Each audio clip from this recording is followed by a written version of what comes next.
Olá, boa tarde. Caminhão com carga tóxica tomba na BR-101 e deixa o trânsito complicado na manhã desta segunda-feira na região de Joinville, no norte do estado.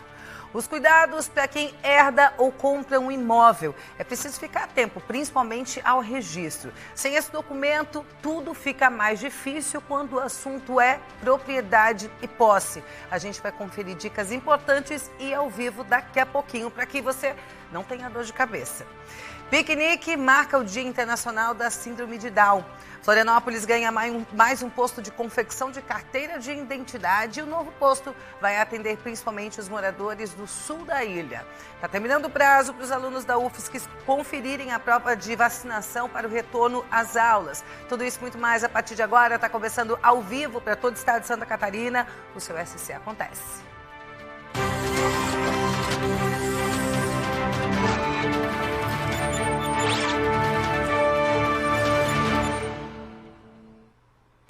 A passarela sul da Ponte Hercílio Luz em Florianópolis vai ficar interditada de hoje até a próxima sexta-feira para serviços de manutenção.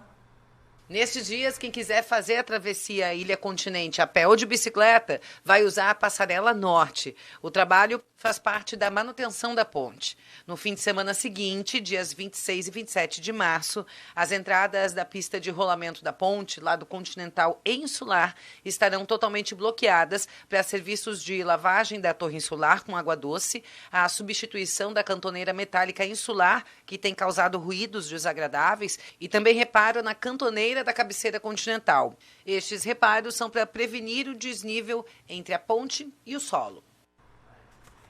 Na próxima quarta-feira, a capital catarinense está de aniversário, 349 anos de história e, claro, que tem motivos de sobra para comemorar. Por isso, a Prefeitura de Florianópolis preparou diversas atrações culturais. Eu vou conversar agora com a repórter Ana Cristina Machado, que vai falar para a gente sobre esse aniversário, que é oficialmente quarta-feira, mas já vai começar já a programação, né? Conta para a gente, Aninha. Boa tarde. Oi, Karen, boa tarde a você, a todos que nos acompanham aqui no SC Acontece. Semana de festa em Floripa, né, Karen? Como você mesma comentou, quarta-feira, aniversário de Florianópolis, 349 anos de história aqui da capital catarinense. Então tem que ter celebração, sim. E já começa a partir de amanhã, com uma programação cultural para todo mundo conseguir aproveitar aí essa semana de aniversário aqui em Floripa. Eu vou passar rapidinho por alguns pontos dessa programação, mas é claro que o pessoal pode acompanhar essa programação completa nas redes sociais da Prefeitura e também no site da Prefeitura de Florianópolis. Olha só, amanhã, terça-feira, das 10 da manhã até as 4 horas da tarde, a gente tem programação artística no Largo da Alfândega. A partir da 1h30 da tarde, um evento ambiental cultural no Bosque Pedro Medeiros, que fica no bairro Estreito. E às 4h30 da tarde, tem show com a Orquestra Sinfônica de Florianópolis na Escola Silveira de Souza. Na quarta-feira, que é o dia, então, do aniversário aqui da capital, a comemoração já começa às 9 horas da manhã com a inauguração da Praça Santos Dumont e aquele tradicional corte de bolo que vai acontecer nessa praça que fica ali no bairro Trindade.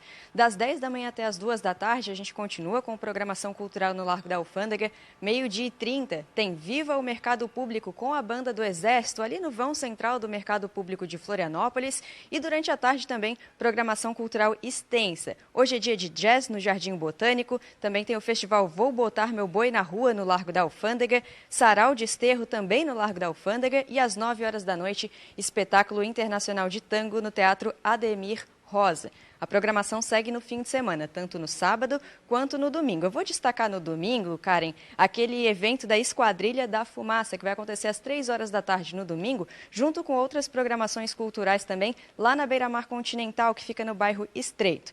Então, a programação cultural bem extensa, terça, quarta, sábado e domingo. A programação completa o pessoal pode acompanhar, como eu comentei, nas redes sociais da Prefeitura aqui da capital e também no site, que é pmf.sc.gov.br.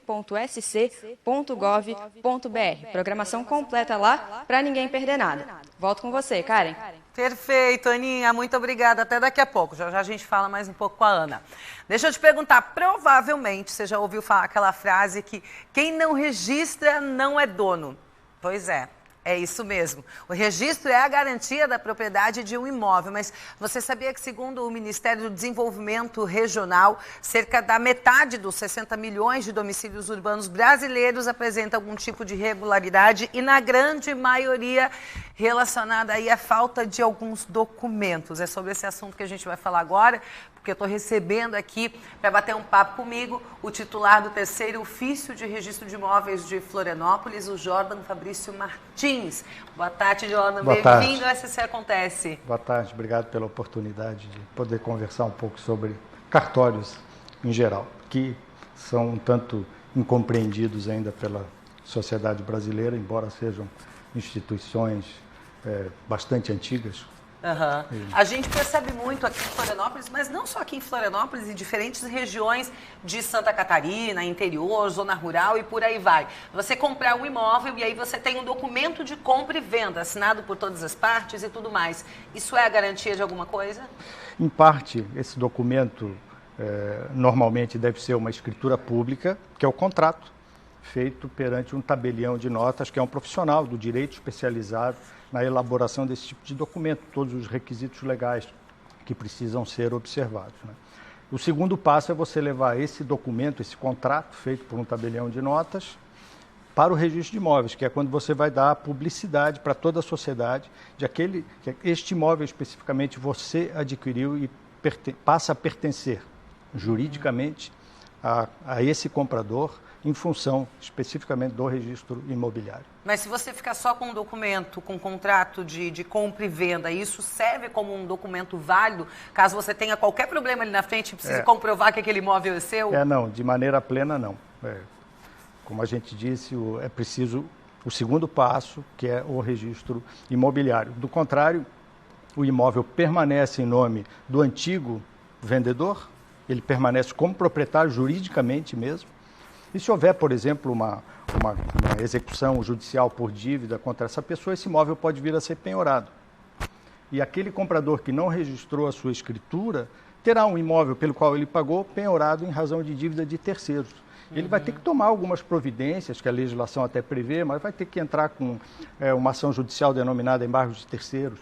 Vai gastar, portanto, com advogado, com custas judiciais para tentar reaver a sua posição de proprietário. De modo que o certo é você completar o ciclo. Você faz a escritura pública e leva ao registro imobiliário competente, porque no nosso sistema, cada cartório de registro de imóveis responde por uma determinada circunscrição imobiliária, justamente para você poder saber qual a fonte de informação, né, qual o cartório especificamente que responde por aquele imóvel, onde você vai buscar as informações jurídicas para saber da situação daquele imóvel, para que você possa fazer um negócio com segurança. No geral, o que vale para um município, para uma região, vale para outra, ou existe diferença entre regiões? O sistema é nacional.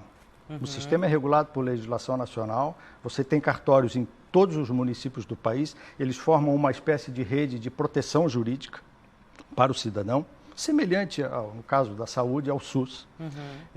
E eu incluo aí tabelionato de notas, registro de imóveis, registro de títulos e documentos, registro civil de pessoas naturais. São estruturas jurídicas com profissionais do direito, bacharéis em direito, que ingressaram na atividade por concurso público feito pelo Poder Judiciário e que estão à disposição da população para os esclarecimentos necessários com relação ao caso concreto cuja informação ela precisar elucidar. Agora, Jordan, em situações assim, eu sei que existe muito isso em zona rural, mas não sei se só em zona rural. Às vezes você precisa de um determinado tamanho de terreno para você poder escriturar, poder passar para o nome. Quando você compra em lote, você não consegue. Existe situação de, não sei se são 2 hectares de terra para você poder passar em zona rural. Se você compra em lote, você fica só no contrato de compra e venda. Como é que se resolve uma situação dessa? Existem frações mínimas por uma questão de organização da ocupação do solo no meio rural, mas também no ambiente urbano, né? Os lotes têm que ter um tamanho mínimo. Mas tudo isso é regulado através do INCRA, no ambiente rural, e das prefeituras municipais, no caso de imóveis urbanos.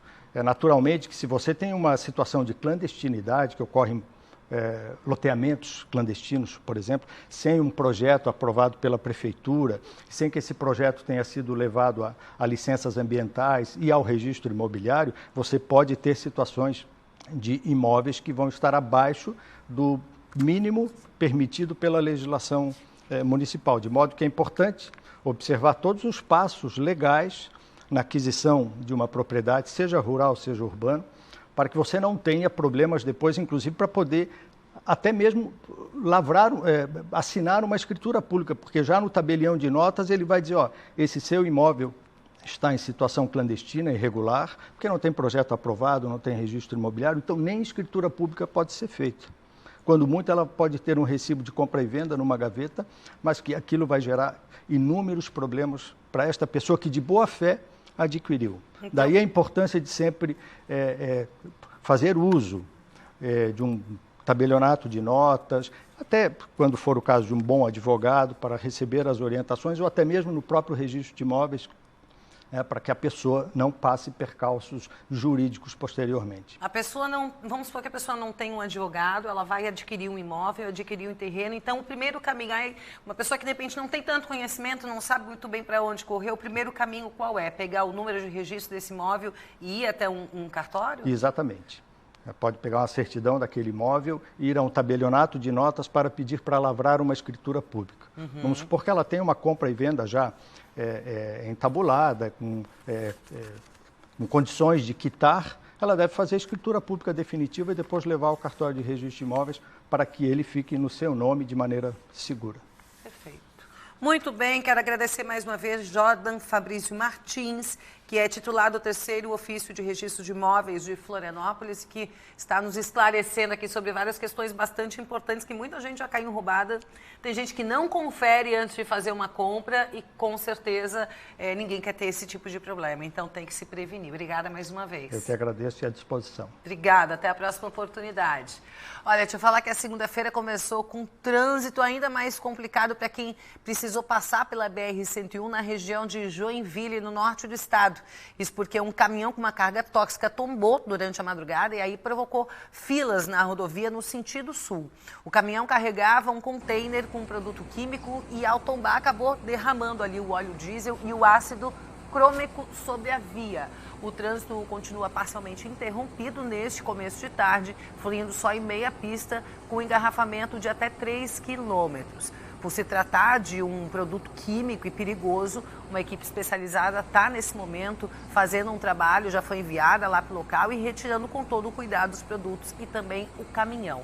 O motorista não sofreu ferimentos.